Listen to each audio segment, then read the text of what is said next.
I can't wait. I know everyone watching can't wait. So I want to remind all of you, you can pick up tickets for Wolverine and Deadpool. I love that you've already changed the title. I know. Your outfit was Your outfit gave it away. Let me do that better. I'm sorry. Let me do that better. Love it. Thanks so much. Stop it. Deadpool and Wolverine. We got Stop.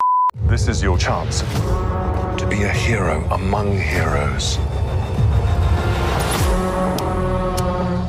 Hello, everyone, and welcome to the Fandango Big Ticket Interview. I'm Jacqueline Coley, and I'm here with the cast and filmmakers. I'm so excited to talk to you, gentlemen. Hi, Jackman. Hugh, sir, I'm going to start with you Sure. because, listen, I saw Logan. Spoiler alert, you kind of died, retired from the character. I know. You should This is how I find out? I know, and I never thought I'd get to talk to you about this character in this way, but then I got the teaser trailer with this gentleman here where you just walked up the stairs and said, yeah, sure, Ryan, I'll do it. So I want to know the journey to get to that, yeah, Wow. sure, because I heard it was maybe driving and thinking. 100%. It was? I was Okay. driving. I was on my way. I was just driving, and literally, just like a bolt of lightning, came this knowing deep in my gut that I wanted to do this film with Ryan, for Deadpool and Wolverine to come back together. And Jacqueline, I swear to you, when I said I was done, I really thought I was done. But in the back of my head, ever since I saw Deadpool 1, I was like, those two characters together, I knew it. I knew the fans wanted it. Ever since I'd put on the claws, people talked about these two. Yeah. So that had always been there, but I just knew, and I literally couldn't wait to arrive. As soon as I arrived, I rang Ryan. Yeah. Wow. And I just said, let's do it. Like, I hadn't rung my agent, no one. It was just like, Oh, wow. Wow. I had to ring my agent and said, oh, by the way, I've just committed to a movie. The year before, he stopped his car, called me and said, I think you should stop playing Deadpool. Oh, no, just stop it. No, well, It was it just came, and sometimes in life things come really clearly to you, and when that happens, I've learned you just jump, you go for it.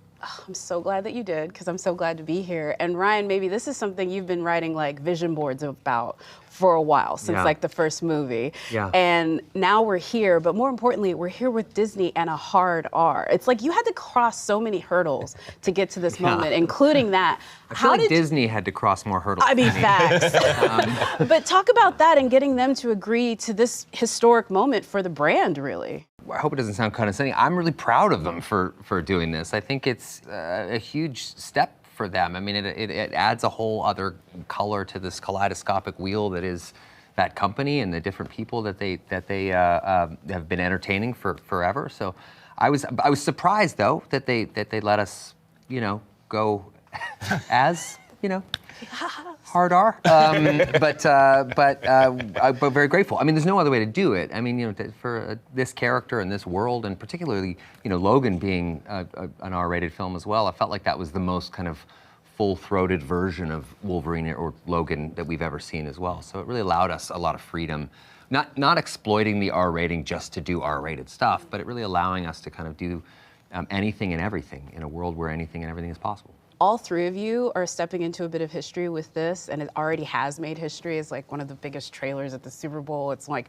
one of our most anticipated. But Shawn, you really are like the first man into space with Disney and hard R. So how hard did you go? Because I know that you and Ryan probably, as both producers and shaping this story, how many Disney jokes are in it is really what I want to know. Well, I'll never tell, mostly because I do fear for my life. If I spoil, I got a big mouth and they could both beat me up. But we were clear from the get-go. We said, well, if the three of us are going to do this, we got to be truthful to the tone of a Deadpool movie. Yeah. And that means we're not softening the edges. And we're going to be audacious and funny and edgy the way I know I, as a fan, want from Logan and from Wade Wilson. And so if you're going to put them together, and I have to say, every time Ryan and Hugh and I went in expecting pushback, we got support. From Kevin, from everyone at Disney. They kind of have trusted us and allowed us to do the version of Deadpool and Wolverine that we feel is best. And like I said, we've only seen a little bit so far about the film, but everything everyone has seen, they're just so salivating for it. And this is not maybe the first time I'm seeing y'all in person, but I saw y'all all teamed up recently at another event. Let me just say it was inside a chief's room, like a chief's suite. And it was your wife and maybe another lady that a lot of people are wondering might make an appearance in this. And I know you're going to lie to me right now and not tell me the truth, but I think we're going to go with avoidance more than dishonesty. Yeah, I don't The know. board is- Straight up dishonesty is in the cards for us right now. But how much have the Swifties been talking to you about Dazzler? Because I know they're in your mentions, because like they were in just like ours on posting the trailer. Well, Like, it's a, movies like this are, there's so much speculation about so many people that might end up in the film, I mean, I saw one that was convinced Elvis was in the movie. So, anything could happen, and that's sort of what I love about this universe and this world is, we'll see. Surprises are the essence of Deadpool. okay. Why don't we segue into your outfit and the color choices? Yeah, this color combination I find is very biased. I mean, Incredibly I love that- biased. Listen, Rather a huge Pittsburgh Steelers fan or obsessed with Wolverine. I mean, look, I've loved Deadpool since the very first time I saw him kill the Marvel Cinematic Universe, but me and Wolverine It's go just a back. longer-term Wow. It's a relationship. longer-term relationship. Don't leave them hanging. There it is. Yeah. I'm so Yeah. sorry, but I love you both. And look, I love the fact that you guys are bringing back old characters. We already got to see Pyro, and that was already something that folks were talking about from the trailer. I'm just going to name a couple characters, and then y'all can like give me some face on it. Sure. Like, Is that camera going to like zoom Yeah, in yeah, and like, try give me and a be little like a bit. lie detector Yeah, based yeah. on our Here we go. expressions? Body Okay. language Yeah. experts. It's like a game show. Electra. Nothing. Okay. I love Jen Garner, though. We worked with God, Jen what Garner a on sweet, Adam sweet Project. human. Yeah, she's been Incredible. Mystique. Nothing. Nothing. The Island? Yes, I'm going to do this very last one for the black girls out there. Storm. Now. I'm going to answer with a different answer. We come to this movie, I definitely come to this movie as a fan. Yeah. A fan of the X-Men movies and the Deadpool movies. And so the movie was definitely made with the love of being a fan. I have Okay. a pair of running shoes. They're Asics running shoes that are an X-Men edition, but I have the Storm ones. Oh. Every time I put them on, it's a little salute to Halle Berry. Okay, thank you so much for that. I feel like I've done myself proud since I cosplayed as Storm, like literally at age 6, because we all love Wow. Storm. Yeah, we definitely love our Storm.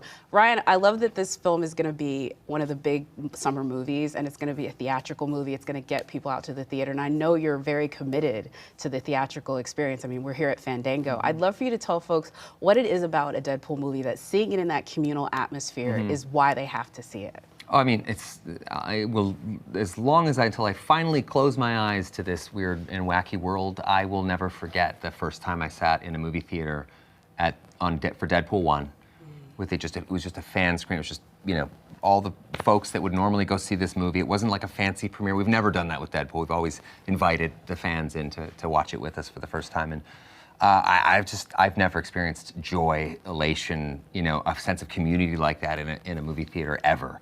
And it's an experience unlike those kinds of experiences you want to share with everyone else. You want to feel that laughter and that warmth and the emotion in that room. And I feel like Deadpool 1 was a bit of a curiosity. Deadpool 2 felt like a real proof of concept that there's something really. And then this one I think is the culmination of those. Except we get to join forces with a legacy that is unlike anything else, which is Hugh Jackman's Wolverine. 24 years, is that what we're talking? I mean, look, these characters you change different actors sometimes for the character. This guy is you can't replace him. Wow. There's one Wolverine and one and only. Yeah, but I'll jump in and say there's also only one Deadpool. True. That's And I will insane. tell you, The day is young. like, if Yeah. audiences feel 1 ounce of what I felt every day, which is it's Wolverine and Deadpool, it's these guys as their most legendary, iconic characters at the top of their game, and together, it's just audience delight. I felt it every day at work, and hopefully that's what comes I across remember on screen. the first day that Hugh and I were in a scene together in the movie, and we had to sort of walk down this kind of road together, and we were standing side by side. I remember I've never had this in my life, a bunch of crew members came up, and one said that was the best day of my life. I mean, So you realize how much seeing those two guys together, seeing ketchup and mustard together up on the big screen Yeah. means to people, and it's something we don't take lightly at all. So we're very careful when we're talking about in the movie. Certainly when we're talking about legacy of Wolverine.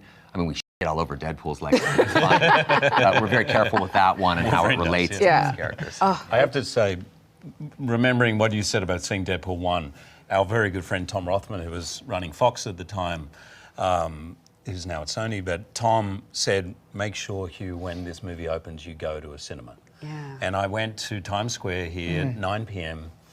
and I sat in the back. Actually, it was packed, so I sat on the stairs. I had a baseball cap on. And I'm from Australia, where in the cinema it's a little more subdued. I couldn't believe what was going on. The cheering, the yelling, the booing, the hissing, the comments. And so the idea that this summer these two characters are going to come together, we will be hiding somewhere in some. Oh, yeah. Well, I maybe can't not wait. even Oh, yeah. hiding. You know. Yeah. Oh yeah, no, but that's the great joy is that magic that happens when a few hundred strangers come together in the dark and go through something together. Together. And it's also wish fulfillment certainly for audience members, but it's wish fulfillment for me too. I mean, this is something I've wanted since the jump, since the get-go. And in Deadpool 2, there's a coda where I say in the after credits that you're going to hang up your claws one day. It's going to make a lot of people very sad. But also your old pal Wade's going to show up one day and ask you to go on one more ride. And when he does, say yes. And I just love that this film actually makes good on that. And you said yes. I also love the inspirations that you guys have already talked about that you have for this. Like when I heard that 48 Hours, Planes, Trains, and Automobiles were sort of like big inspirations. Talk about how much of a buddy sort of adventure this really is, Hugh, if you can preview a little bit of how this is more than the bromance. We're both literally both of us like, If you could, Ryan, we're just tease checking us. if it's okay. Tease Yeah, us go. a little Have bit. at it. I mean, you did say it is a buddy thing, and we know it's Deadpool and Wolverine, so we have to assume you're either in it together, against each other, maybe a little No, found. wrong, It's wrong. But it's not, it can't, just the word buddy doesn't encapsulate all there is. Because that just implies good times with two guys having the best time together. Yeah. So Yeah, let's it is just say- not that. No. It is not that. But 48 hours, I was 10 minutes in to watching Deadpool 1. And I was at a screening that Ryan had set up for me, so it was before, and I had just made the announcement. We had not shot Logan, but I'd made the announcement, this is it, this is the last one. And I remember being 10 minutes in, and all I kept seeing was Nick Nolte and Eddie Murphy, and I was like, oh, I just said it. So it was there, and then I shoved that one down. Yeah. So, We're pretty. is that well dodged? No, that I was think it. you did that. Well, I mean, we were very, very liberally borrowing from I think the tones of some of the great buddy films ever made. I mean, if you think about Planes, Trains, and Automobiles, the first thing you think about is it's a very funny movie. It's a comedy, but it's also like a heartbreaking movie. I mean, it's a performance by John Candy, which is I've had a lifelong obsession with that man, and that movie is proof in the pudding right there. I mean, it's so difficult to kind of execute those tones, and that's the sort of Empyrean heights with which we're kind of aspiring to here, is that it's hysterical and completely unexpected at times, and we do some really, really wild stuff in this film, but there's also an emotional core and a backbone to it that allows us and facilitates us to be able to do all those other fun things. I will have to say we wouldn't be here, obviously, without all of your hard work. But really, if we talk about Deadpool, it was the fans. From the leaked footage through the success of each film, the fans have been with you. They've already said that this is their most anticipated movie of the year and of the summer. I would like you, if you could, to give a little tease of what fans are going to be most maybe surprised to see in this one. Just like a little, maybe a one-word adjective, maybe like a little idea that they may not expect when they said, we're going to get Deadpool and Wolverine together, but they're going to be very happy that it's there. And I'll let either Shawn, Ryan, any of y'all, Hugh, answer it. I don't know that I can do it in one word. Okay, But just to do it. piggyback on what Ryan said, Wade Wilson and Logan are built to not get along, right? From the comic books forward, these are two characters who are really constructed in a way that's going to drive the other crazy, especially Logan. Would really, really find Wade a pain in the ass. But the relationship and this kind of journey goes places that are unexpected. So it's audacious. There's sick action, for sure. But the relationship and that kind of, the way that two-hander evolves, I think will be surprising to people. One thing that was important to us was to shoot this film in natural environments. And I think that also sort of crosses over to our friendship, our collective, three of us, our collective friendship, how we interact with each other as well. It's a kind of a bit of a no bullshit policy. We're trying to sort of always have that imbued in the aesthetic of the movie as well. And you know, in a world where when you're on green screens and sound stages where anything is possible, it really allowed us to make a movie where necessity is the mother of invention at all times. So you're always constantly writing, rewriting, changing, thinking in the moment, you know, pivoting, that's the thing I think I loved most about making this movie, especially under the Marvel Cinematic Universe banner. Well, that's what's crazy, right? Now it's the first Deadpool and Wolverine movie as part of the MCU. But to Ryan's point, we've been friends for many years. So this wasn't, oh, go to work and make an MCU movie. This was go to work with your brothers and therefore feel loose enough to try stuff. And some of it sucked, right? But some of it, which no one will ever see. Right, but the stuff that stumbled into maybe good and sometimes great, the fact that we were willing and comfortable making idiots of ourselves because we're friends offset, I think that allowed for some experimentation and some surprises that make the movie better. Okay, I've been thinking about what to say. The fans. I was just buying you time. Yes. You know, I'm glad because there's a lot of things, fans are going to be very happy. And I've spoken with fans around the world for 24 years. So I feel I have a connection and I always love talking to them and they're very honest, have always been honest. And I've heard not great things about what I've done. I've heard good things. There's gonna be a lot of happiness. But the thing I want to impress on the fans the most is from the moment I read the script that Ryan and Shawn wrote, there was a love of Wolverine, like a taking care of Wolverine, and also a desire to give runway to the character that we'd never had before, to express parts of him that we'd never been able to do before. And something about this dynamic of these two characters, you fans will see a different side, and I know from what they've told me that they're going to be like, yes. Well, How was that? That was awesome. Perfect. And Stuck thank the landing. Well, thank you all very much, and I can't wait. I know everyone watching at home can't wait, so I'll remind all of you, you can pick up tickets for Deadpool and Wolverine at Fandango.